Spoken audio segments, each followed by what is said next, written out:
Hello बच्चों, आज organic chemistry का एक इम्पॉर्टेंट सा चैप्टर आपके लिए लाया हूं जिसका नाम है जनरल ऑर्गेनिक केमिस्ट्री। क्या नाम है? General organic chemistry. देखो, जनरल ऑर्गेनिक केमिस्ट्री नाम से पता चल रहा होगा आपको क्या लिखा हुआ है। जनरल किसका? Organic chemistry. कहने का मतलब यह है कि अगर आपको ऑर्गेनिक केमिस्ट्री स्ट्रॉन्ग करना है, क्या करना? स्ट्रॉन्ग करना है। मैक्सिमम बच्चे का ऑर्गेनिक केमिस्ट्री क्या रहता? वीक रहता है, राइट? तो अगर आपको ऑर्गेनिक केमिस्ट्री स्ट्रॉन्ग करना है, उसके लिए जनरल ऑर्गेनिक केमिस्ट्री जानना बहुत जरूरी है। क्लियर है ना? एक तरीके से हम बोल सकते हैं कि ये बिल्कुल एबीसीडी है। किसका? ऑर्गेनिक केमिस्ट्री का। क्लियर है? कुछ बच्चे ये होते हैं कि जो 12th में आते हैं वो बिना जीओसी को पढ़े हुए haloalkane, haloarene, alcohol, phenol, aldehyde, ketone वो भी पढ़ लेते हैं, लेकिन उससे आप बोर्ड में अच्छे नंबर ला सकते हो। लेकिन अगर आपको जेई में अच्छा नंबर लाना है, नीट में अच्छा नंबर लाना है, उसके लिए जीओसी आपको आना बहुत जरूरी है। ठीक है? तो आज के इस लेक्चर में मैं आपको बताने वाला हूं कि GOC I mean general organic chemistry में ऐसा कौन कौन सा इंपॉर्टेंट चीज है जो हम लोग पढ़ने वाले हैं और ये कितना जरूरी है। पूरे ऑर्गेनिक केमिस्ट्री को समझने के लिए आपको जीओसी आना बहुत जरूरी है। क्लियर है? तो आज मैं इसका जीओसी के बारे में कुछ छोटी छोटी बातें करूंगा, कुछ इंट्रोडक्शन टाइप का, है ना? इसमें क्या क्या पढ़ेंगे, है ना? और बिल्कुल बेसिक से आपको मैं कराने वाला हूँ। ठीक है? तो वीडियो में लास्ट तक बने रहना। ठीक है? चलो शुरू करता हूँ जनरल ऑर्गेनिक केमिस्ट्री। तो नोट्स बनाना शुरू कर दो। देखो, अब सबसे पहले मैं आपको बताता हूं कि कोई भी केमिकल रिएक्शन, आपने बहुत सारे केमिकल रिएक्शन पढ़ा होगा ऑर्गेनिक केमिस्ट्री में, है ना? कोई भी एक सिंपल केमिकल रिएक्शन, इसका मीनिंग क्या होता है बताओ? कोई भी केमिकल रिएक्शन में आप क्या देखते हो? ब्रेकिंग ऑफ ओल्ड बॉन्ड देखते हो, right? Formation of new bond देखते हो, ये देखते हो ना? कोई भी केमिकल रिएक्शन मान लो, जैसे अगर हम बात करें एसिड बेस रिएक्शन, जिसको आप बोलते हो न्यूट्रलाइजेशन रिएक्शन, राइट? तो उसमें क्या बोलते हो कि एसिड का रिएक्शन बेस के साथ करवाते हो, सॉल्ट एंड वाटर बनता है, राइट? तो होता क्या है कि रिएक्टेंट में ओल्ड बॉन्ड क्या होते हैं? टूटते हैं, और प्रोडक्ट में क्या होता है? न्यू बॉन्ड फॉर्म होता है। यस और नो, राइट? तो आज मैं आपको बताता हूं कि जब बॉन्ड टूटते हैं तो क्या फॉर्मेशन होता है, ऐसा कौन कौन सा चीजें बनता है, राइट? तो चलिए शुरू करते हैं उसके बारे में। देखो, बिल्कुल स्टार्टिंग से करवा रहा हूं, ठीक है? सबसे पहले अगर मैं आपसे पूछता हूं केमिकल रिएक्शन, क्या? केमिकल रिएक्शन, केमिकल रिएक्शन, इसका मीनिंग क्या हुआ? Chemical reaction. एक एग्जांपल लेकर के आपको मैं बता रहा हूं, देखना ध्यान से। जैसे मान लो ये ए है, ये बी, ठीक है? प्लस मान लो कोई एक्स वाई है, ठीक है? ये दोनों क्या है? रिएक्टेंट है। इसके बाद हमारा क्या बनेगा? प्रोडक्ट बनेगा, ठीक है? तो यहां पे क्या होगा? ये जो हमारा ओल्ड बॉन्ड है ये टूटेगा, ओल्ड बॉन्ड है ये क्या होगा? टूटेगा, और न्यू बॉन्ड का क्या होगा? फॉर्मेशन होगा, कुछ इस तरीके से, है ना? मान लो ए एक्स के साथ कंबाइन हुआ और बी मान लो वाई के साथ कंबाइन हुआ, है ना? तो यहां पे क्या हुआ? यहां पे ब्रेकिंग ऑफ ओल्ड बॉन्ड हुआ, राइट? यहां पे क्या हुआ? Breaking of old bond. और यहां पे क्या हुआ? प्रोडक्ट में यहां पे क्या हुआ? Formation of new bond, formation of new bond, formation of new. Clear है? तो कोई भी केमिकल रिएक्शन में क्या होता है कि ओल्ड बॉन्ड टूटते हैं और न्यू बॉन्ड क्या होते हैं? फॉर्म होते हैं, राइट? अब आप बोलोगे सर ये तो मुझे पता था पहले से, आज ऐसा नया क्या सीखने वाले हैं? ठीक है, आज नया ये सीखने वाले हैं, आज मैं आपको बताता हूं अच्छे तरीके से। जैसे मान लो कोई रिएक्टेंट है, ठीक है? कोई भी रिएक्टेंट होगा, है ना? ये रिएक्टेंट है। आपको अब तक कितना नॉलेज है कि रिएक्टेंट कंबाइन होता है, उसके बाद क्या बनता है? प्रोडक्ट बनता है, राइट? रिएक्टेंट, है ना? कुछ इस तरीके से आप ये बोलते हैं ना कि रिएक्टेंट कंबाइन होता है, उसके बाद क्या बन जाता है? प्रोडक्ट बनता है, राइट? क्या in between reactant and product क्या कोई वैसा भी स्टेप होता है, कोई वैसा भी चीजें होते हैं, कोई वैसा भी मैकेनिज्म होता है? आंसर इज हाँ। यहाँ पे और भी कुछ चीजें होती है जो आपको नॉलेज नहीं होगा क्योंकि आपने जीओसी पढ़ा नहीं, राइट? यहाँ पे क्या होती है? यहाँ पे बनता है सबसे पहले इंटरमीडिएट बनता है। क्या बनता है? इंटरमीडिएट। अब आप बोलोगे सर इंटरमीडिएट का मतलब क्या है? इंटरमीडिएट का मतलब ये हुआ कि जैसे रिएक्टेंट अगर कंबाइन होता है तो क्या बनता है, प्रोडक्ट। प्रोडक्ट को बनने से पहले कुछ और भी चीजें बनती है, उसी को हम क्या बोलते हैं, इंटरमीडिएट। अब ये इंटरमीडिएट क्या क्या बनता है मैं आपको वही बताऊंगा। ये इंटरमीडिएट बनता है क्या, कार्बोकेटाइन बनता है। क्या बनता है, कार्बोकेटाइन। कार्बोकेटाइन आज की इस लेक्चर में मैं आपको बताने वाला हूं। और क्या बनता है, कार्बन एनाइन बनता है। क्या बनता है, कार्बन एनाइन। ये क्या होता है कार्बोकेटाइन, क्या होता है कार्बन एनाइन, आज हम इसके ऊपर बात करेंगे। क्लियर है। और क्या बनता है, और बनता है फ्री रेडिकल बनता है। फ्री रेडिकल, फ्री रेडिकल बनता है। क्या बनता है, फ्री रेडिकल। इसके अलावा और क्या बनता है, और बनता है कार्बीन बनता है। ठीक है, कार्बीन बनता है। और क्या बनता है, नाइट्रीन बनता है।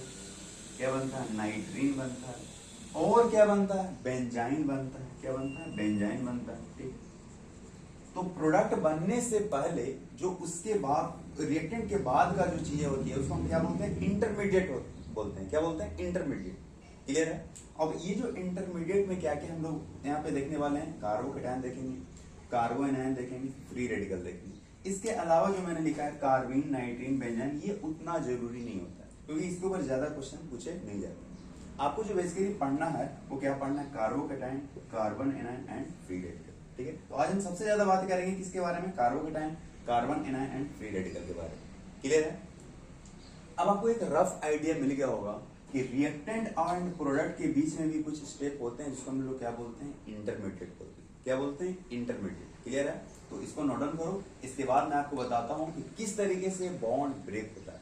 अभी तो आपको आइडिया हो गया होगा कि बॉन्ड ब्रेक हुआ, लेकिन बॉन्ड ब्रेक होने के भी दो तरीके होते हैं। कितने तरीके, दो तरीके होते हैं। मैं बताता हूं अभी। देखो, इसको मैं मिटा दूं। देखिए,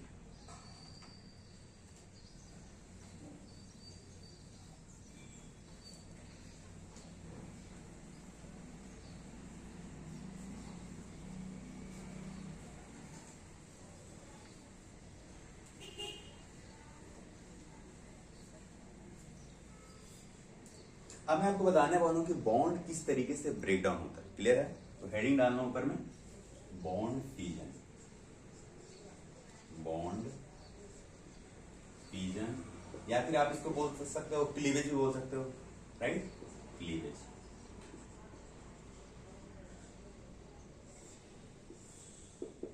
ठीक है। देखिए, अब बॉन्ड क्लीवेज का मतलब क्या हुआ, एक एग्जांपल लेकर के पहले बताता हूं। जैसे मान लो ये कार्बन है, इधर कोई ग्रुप लगा हुआ है ना? ये मान लो कोई ए। ठीक। मुझे एक बात बताओ, ये जो बॉन्ड है, मैं इसके बारे में बात कर रहा हूं, ये वाला बॉन्ड के बारे में। ठीक है। ये जो बॉन्ड बना है कितने इलेक्ट्रॉन से बना है, दो इलेक्ट्रॉन से। राइट। एक ये वाला इलेक्ट्रॉन, एक ये वाला ए, ये दो इलेक्ट्रॉन से बॉन्ड बना है। अब ये जो बॉन्ड जो टूटेगा, ये बॉन्ड को टूटने के कितने तरीके होगा, दो तरीका। देखो, एक मैं ऐसे तोड़ रहा हूं, एक तो ये ऐसे मैं लिख सकता हूं, देखना ध्यान से।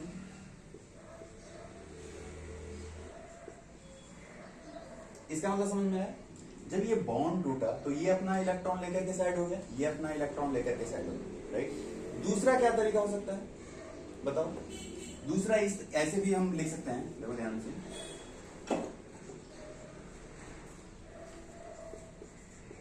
इसके ऊपर प्लस का चार्ज, इसके ऊपर माइनस का चार्ज। अब बोलो सर इसके ऊपर प्लस का चार्ज क्या होगा, कैसे होगा, इसके ऊपर माइनस का चार्ज कैसे होगा। देखो, जैसे मान लो एक एग्जांपल मान लो कि जैसे मान लो दो लोग बिजनेस कर रहे हैं। कौन कौन, जैसे मान लो ये एक्स है और एक्स एक क्या है, वाई है। दोनों दोस्त हैं, ये दोनों बिजनेस कर रहे हैं। और मान लो 5 साल के बाद, 10 साल के बाद ये दोनों अपना अपना बिजनेस से साइड होना चाह रहे हैं, अलग होना चाह रहे हैं। तो क्या होगा, अगर मान लो अगर ये दोनों पढ़े लिखे लोग हैं, क्या, अगर दोनों क्या है, पढ़े लिखे लोग हैं, और उसमें मान लो अगर इसने इन्वेस्ट कितना किया है, मान लो 5 लाख इन्वेस्ट किया, इसमें इसने कितना इन्वेस्ट किया है, मान लो 5 लाख इन्वेस्ट किया। ठीक है। अगर ये दोनों पढ़े लिखे लोग हैं तो ये कैसे दोनों अलग होंगे, ये अपना 5 लाख लेकर के अलग हो जाएगा, ये अपना 5 लाख लेकर के अलग हो जाएगा। ये आपका मैंने पहला वाला बताया, फर्स्ट में। ये अपना इलेक्ट्रॉन लेकर के साइड हो गया, ये अपना इलेक्ट्रॉन लेकर के साइड हो गया। ठीक है। इस टाइप के क्लीवेज को पता है क्या बोलते हैं, इसको बोलते हैं homolytic cleavage, homolytic bond fission. क्या, यहाँ पे लिख लो, इसको बोलते हैं homolytic, homolytic bond fusion, homolytic bond fusion. Clear है? होमोलिटिक बॉन्ड फ्यूजन का मतलब समझ में आ गया? कब? जब अपना इलेक्ट्रॉन लेकर के साइड हो जाए।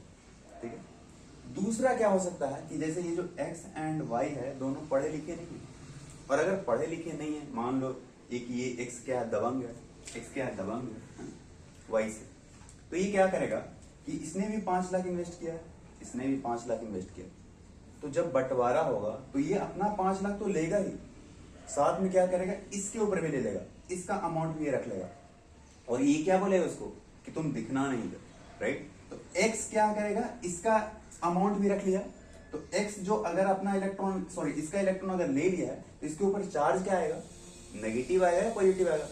अगर हम केमिस्ट्री की बात करें तो केमिस्ट्री में जब इलेक्ट्रॉन गेन करता है तो चार्ज नेगेटिव होता है, पॉजिटिव होता है? चार्ज क्या होता है, नेगेटिव होता है, राइट? तो अगर यहाँ पे नेगेटिव है, अगर A के ऊपर नेगेटिव चार्ज है, इसका मतलब क्या कि A का टेंडेंसी ज्यादा है, A यहाँ पे क्या है, दबंग है। क्लियर है? तो A के ऊपर क्या है, नेगेटिव चार्ज है। और दूसरा पॉसिबिलिटी क्या हो सकता है, ये कार्बन मान लो कुछ इस तरीके से, इसके ऊपर नेगेटिव चार्ज है और इसके ऊपर क्या है, पॉजिटिव चार्ज है। दूसरा ये हो सकता है। लेकिन वो सब ठीक है, अगर केमिस्ट्री के लैंग्वेज में बात करें तो केमिस्ट्री के लैंग्वेज में हम इसको ऐसे बताएंगे कि इस A का टेंडेंसी ज्यादा है, A का इलेक्ट्रोनेगेटिविटी क्या होगा, ज्यादा होगा। किससे? कार्बन से, राइट? ये जो हम इसी बॉन्ड के बारे में बात कर रहे हैं ना, अगर A का इलेक्ट्रोनेगेटिविटी कार्बन से ज्यादा होगा तो बॉन्ड किसकी ओर शिफ्ट होगा, इलेक्ट्रॉन किसकी ओर शिफ्ट होगा, A की। तो इसके ऊपर चार्ज आएगा नेगेटिव, इसके ऊपर चार्ज क्या आएगा, पॉजिटिव। और अगर A का इलेक्ट्रोनेगेटिविटी कार्बन से कम हो, अगर A का इलेक्ट्रोनेगेटिविटी कार्बन से कम हो, मतलब कार्बन का इलेक्ट्रोनेगेटिविटी क्या ज्यादा हो, तो इलेक्ट्रॉन किसकी ओर शिफ्ट होगा, इधर शिफ्ट होगा। तो कार्बन के ऊपर कौन सा चार्ज आएगा, नेगेटिव चार्ज। क्लियर है? कार्बन के ऊपर कब पॉजिटिव चार्ज, कब नेगेटिव चार्ज आ रहा है, ये समझ में आ रहा है? और हाँ, इस टाइप के क्लीवेज को, इस टाइप के बॉन्ड फिजन को हम लोग बोलते हैं हेट्रोलिटिक बॉन्ड फिजन। क्या बोलते हैं, हेट्रोलिटिक बॉन्ड फिजन। इधर मैं लिख देता हूं, heterolytic bond fission, bond fission. ठीक है? इसको बोलते हैं होमोलिटिक बॉन्ड फिजन, इसको बोलते हैं हेट्रोलिटिक बॉन्ड। क्लियर है? और हाँ, होमोलिटिक बॉन्ड फिजन को होमोलिसिस ही बोलते हैं। क्या बोलते हैं, होमोलिसिस। और इसको लिख लेना होमोलिसिस, होमोलिसिस ही बोलते हैं। और हेट्रोलिटिक बॉन्ड फिजन को हेट्रोलिसिस ही बोलते हैं। इसको क्या बोलते हैं, हेट्रोलिसिस ही बोलते हैं। ठीक है? तो मुझे लग रहा है कि होमोलिसिस और हेट्रोलिसिस आपको समझ में आ गया होगा, राइट? कि होमोलिसिस में अगर बॉन्ड ब्रेक डाउन हो रहा है तो अलग अलग अपना अपना इलेक्ट्रॉन लेकर के साइड हो जाए। क्लियर है ना? और हाँ, एक और चीज, ये जो आप एक इलेक्ट्रॉन देख रहे हो, सिंगल इलेक्ट्रॉन देख रहे हो, इसको पता है क्या बोलते हैं, इसको बोलते हैं फ्री इलेक्ट्रॉन। इसको क्या बोलते हैं, फ्री इलेक्ट्रॉन, या फिर बोलो क्या, फ्री रेडिकल बोलो। क्या बोलो, फ्री रेडिकल। इसको क्या बोलते हैं, फ्री रेडिकल बोलते हैं। और ये जो कार्बन के ऊपर जो प्लस चार्ज है, इसको पता है क्या बोलते हैं, इसको बोलते हैं कार्बोकेटायन। क्या, कार्बोकेटायन। ये आपका क्या है, ये आपका कार्बोकेटायन। क्लियर है? और ये जो कार्बन के ऊपर नेगेटिव चार्ज है, इसको बोलते हैं क्या, कार्बन एनायन। क्या, कार्बन एनायन। बोलो, बहुत समझ में आ गया? तो कार्बोकेटायन क्या होता है, कार्बन एनायन क्या होता है, फ्री रेडिकल क्या होता है, ये तीनों पॉइंट समझ में आ गया होगा। ये अभी तीनों हमने कहां पे देखा था, इंटरमीडिएट में। तो इंटरमीडिएट में क्या क्या बनता है, कार्बोकेटायन भी बनता है, कार्बन एनायन भी बनता है, और क्या क्या बनता है, फ्री रेडिकल बनता है, राइट? वहां पे मैंने आपको क्या बोला था कि यहाँ पे जो इंटरमीडिएट सबसे ज्यादा जो मोस्ट कॉमन है वो कौन कौन सा है, carbocation, carbon anion and free radical. Clear है? इसके अलावा भी हमने और भी चीजें पढ़ा था, लाइक नाइट्रीन, कार्बीन, बेंजाइन, वो भी हमें पढ़ना है, लेकिन वो उसके ऊपर उतना ज्यादा क्वेश्चन नहीं आ रहा है। ठीक है? तो बॉन्ड फिजन किस तरीके से हो रहा है समझ में आ गया, homolytic bond fission, heterolytic bond fission, इसको नोट डाउन कर लो। क्लियर है? दूसरी चीज एक और हम कमेंट कर सकते हैं यहाँ पे कि होमोलिटिक बॉन्ड फिजन में जो कार्बन एंड और ए जो है, इसके बीच इलेक्ट्रोनेगेटिविटी डिफरेंस क्या होगा, ऑलमोस्ट जीरो हो। बोल सकते हैं अगर दोनों का इलेक्ट्रोनेगेटिविटी डिफरेंस जीरो होगा, मतलब दोनों का क्या होगा, सेम इलेक्ट्रोनेगेटिव वैल्यू होगा। और अगर दोनों सेम इलेक्ट्रोनेगेटिव वाला होगा, है ना, अगर दोनों सेम इलेक्ट्रोनेगेटिव होगा तो क्या यहाँ पे इलेक्ट्रॉन ना इस साइड होगा शिफ्ट होगा, ना ही इलेक्ट्रॉन इस साइड शिफ्ट होगा। तो हम क्या बोलेंगे, यहाँ पे क्या बनेगा, फ्री रेडिकल बनेगा।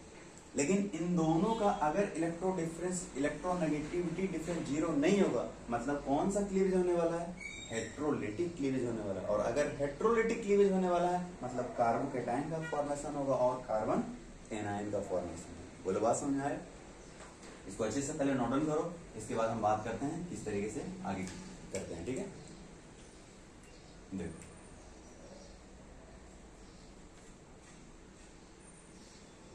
देखिए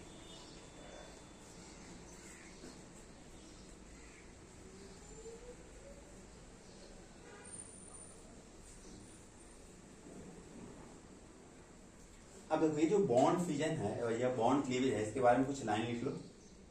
लाइक इसको हम दो पार्ट में डिवाइड किया था ना। पहला क्या था? होमोलिसिस। होमोलिसिस या फिर इसी को क्या बोलते हैं? होमोलिटिक बॉन्ड फिजन और homolytic bond fission. Homolytic bond fission. दूसरा क्या था? हेटेरोलिसिस या फिर इसी को हम क्या बोलते हैं? Heterolytic bond fission.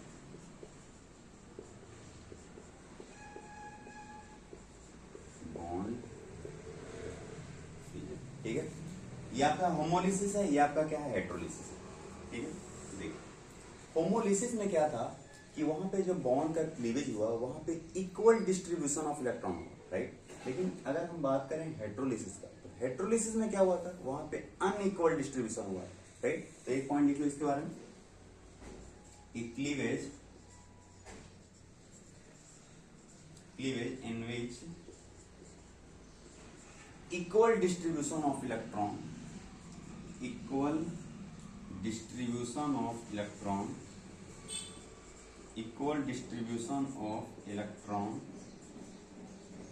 takes place। ठीक है, इसको हम लोग क्या बोलते हैं? ड्यूरिंग द केमिकल रिएक्शन है, ड्यूरिंग द केमिकल रिएक्शन। इसको बोलते हैं क्या? होमोलिसिस। हेटेरोलिटिक बॉन्ड फिजन में क्या बोलेंगे? Cleavage in which unequal distribution of electron. Cleavage in which unequal distribution, है ना, unequal distribution of electron takes place. ठीक है, नंबर 1। और क्या कमेंट करेंगे कि होमोलिसिस में क्या होना चाहिए कि इलेक्ट्रोनेगेटिविटी डिफरेंस क्या होना चाहिए? ऑलमोस्ट जीरो होना चाहिए, है ना। दूसरा पॉइंट लिखेंगे कि इलेक्ट्रोनेगेटिविटी डिफरेंस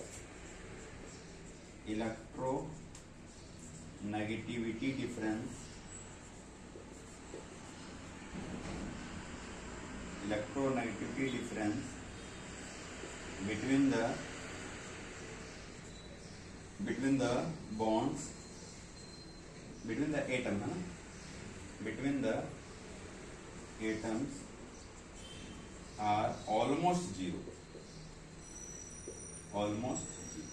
यहाँ पे इलेक्ट्रोनेगेटिविटी डिफरेंस क्या होगा? ऑलमोस्ट जीरो होगा। लेकिन यहाँ पे क्या कमेंट करेंगे कि electronegativity difference will not zero. Electronegativity difference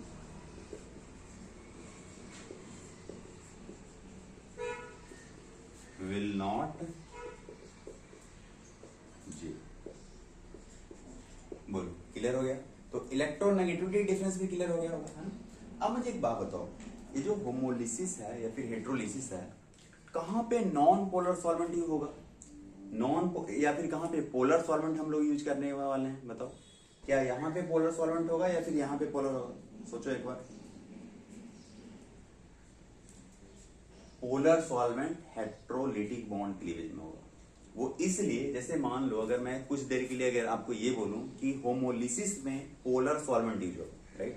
तो अगर पोलर सॉल्वेंट होगा तो पोलर सॉल्वेंट का मतलब क्या होता है? दो पोल होगा, एक पॉजिटिव पोल और एक नेगेटिव पोल। तो जब बॉन्ड ब्रेक होगा या फिर जब बॉन्ड ब्रेक होने की उसकी टेंडेंसी होगा, ये जो पॉजिटिव पोल और नेगेटिव पोल, पॉजिटिव पोल क्या किसको अट्रैक्ट करेगा? नेगेटिव पोल।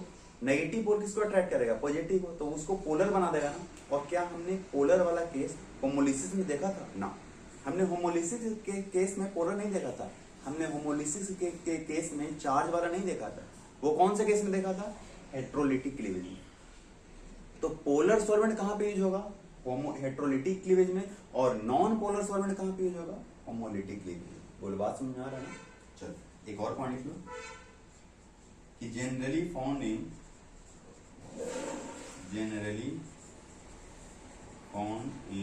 Non polar solvent. यहां पे क्या लेंगे, नॉन पोलर सॉल्वेंट लेंगे, क्लियर है, नॉन पोलर सॉल्वेंट। और यहां पे क्या बोलेंगे कि जनरली फाउंड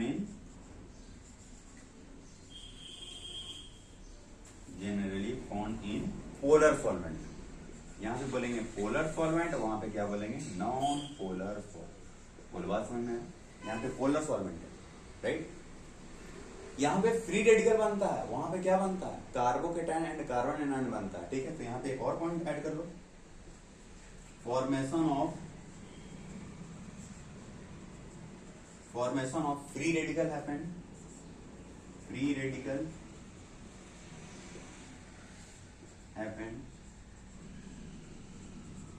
और यहां पे क्या बोलेंगे, formation of carbocation and carbon anion happened, right. Formation of carbocation and carbon anion, right, carbon anion.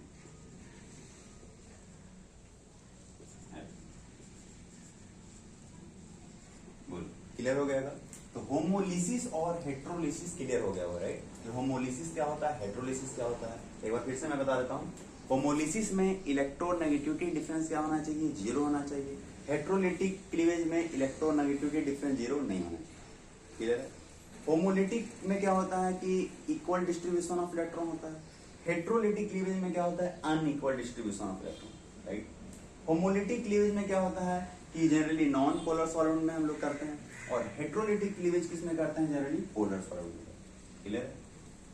And last में क्या मैंने लिखा है कि फॉर्मेशन ऑफ फ्री रेडिकल किस में होता है, होमोलिसिस में, और formation of carbocation and carbon anion किस में होता है, हेट्रोलिटिक क्लीवेज, राइट। तो होमोलिटिक क्लीवेज और हेट्रोलिटिक क्लीवेज को नोट डाउन करो, इसके बाद हम बात करते हैं कार्बोकेटायन के बारे में, क्लियर है।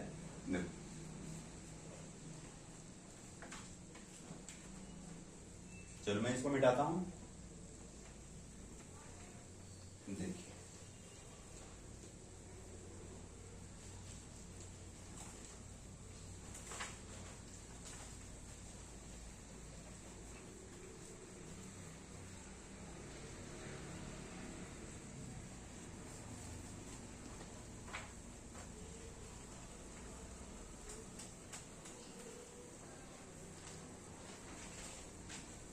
देखिए अब बातें करते हैं कुछ कार्बोकेटायन के बारे में, देखना हेडिंग डालना कार्बोकेटायन,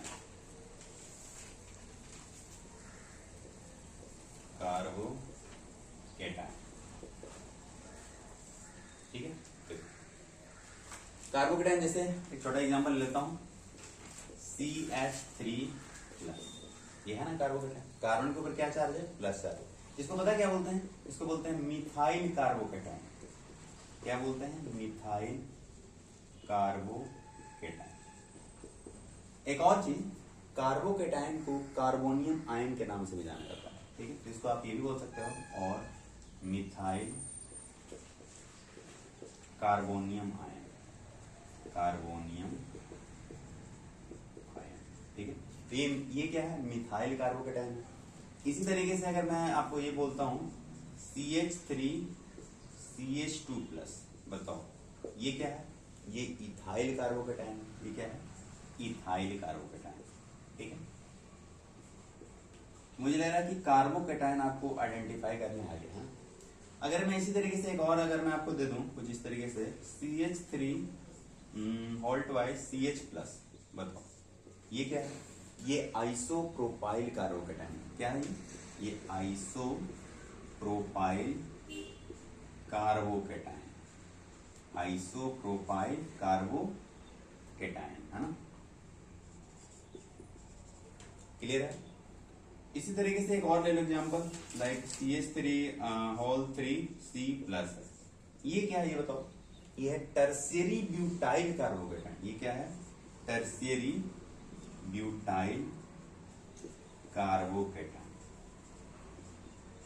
ये क्या है? Tertiary butyl carbocation, right. इसी तरीके से आपने ये पढ़ा होगा अलाइल एंड विनाइल, राइट। तो मुझे बताओ कि अलाइल कार्बोकेटाइन क्या है, किसको बोलेंगे? CH2 double bond CH single bond CH2 plus. क्या ये हमारा कौन सा कार्बोकेटाइन है? ये अलाइल है या विनाइल है? ये आपका क्या है?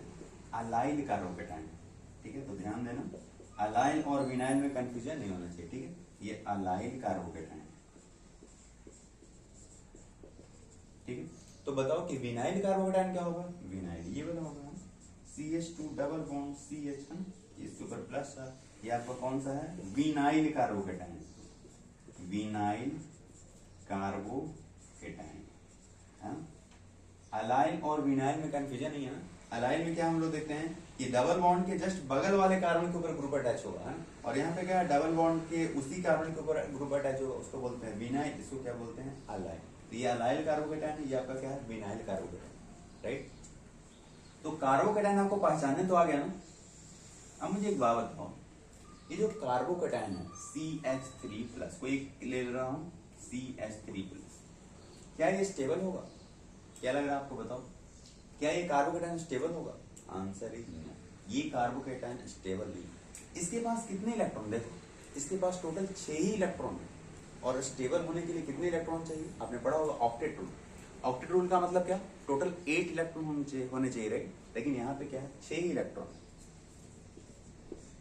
6 इलेक्ट्रॉन है। इसको बोलते हैं सेक्सटेट ऑफ इलेक्ट्रॉन। क्या बोलते हैं? Sextet, sextet of electron. अगर 8 होता तो हम क्या बोलते हैं? Octet of electron. अगर 8 इलेक्ट्रॉन होता है, इफ 8 इलेक्ट्रॉन, उसको आप क्या बोलते हो? ऑक्टेट, ठीक है।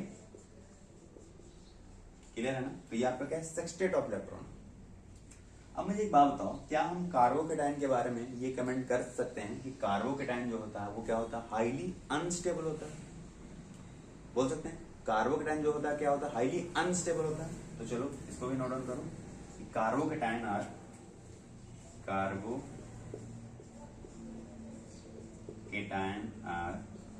Highly unstable.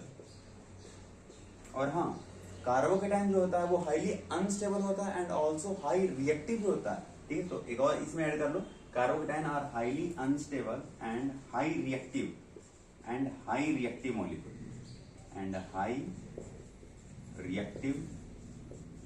मॉलिक्यूल ठीक है। कार्बोकेटाइन क्या होता है? हाईली अनस्टेबल होता है एंड हाई रिएक्टिव मॉलिक्यूल होता है, राइट। अब मैं अगर आपसे ये पूछूं कि चलो ठीक है, कार्बोकेटाइन क्या होता है? अनस्टेबल होता है। कार्बोकेटाइन क्या होता है? हाई रिएक्टिव होता है। लेकिन अगर मैं आपको 2 कार्बोकेटाइन दे दिया और उसमें अगर मैं आपसे ये पूछ रहा हूँ कि इसमें किसका स्टेबिलिटी ज्यादा होगा, किसका स्टेबिलिटी कम होगा, देखता हूँ आप कैसे बताते हो, ठीक है। छोटा सा एग्जाम्पल लेता हूँ। जैसे मान लो ये है CH+, ये CH3 है और ये दूसरा CH3, ठीक है। एक ये कार्बोकेटाइन है और एक और कार्बोकेटाइन ले लो, लाइक C ले लो प्लस एक CH3, 2 CH3 और ये आपका क्या है? तीसरा CH, ठीक है। ये 2 कार्बोकेटाइन है। आपको बताना है कि चलो, पहले मैंने आपको बता दिया कि दोनों के दोनों कार्बोकेटाइन क्या होता है? अनस्टेबल होता है, राइट। लेकिन इन दोनों कार्बोकेटाइन में अगर आपसे पूछा जाए कि स्टेबिलिटी किसका ज्यादा होगा, वो कैसे आप बताओगे?